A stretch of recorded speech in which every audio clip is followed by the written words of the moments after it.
Ranking the finals game music.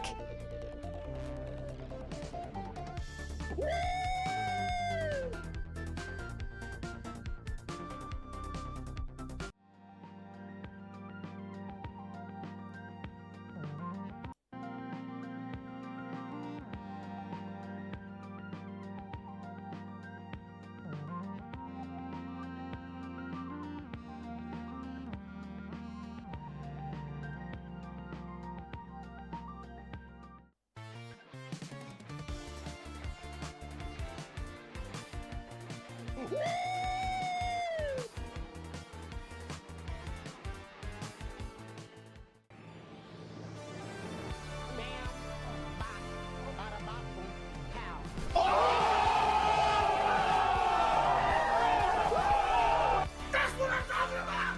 That's why he's the MVP! That's why he's the GOAT! The GOAT!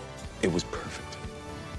Perfect. Everything, down to the last minute details.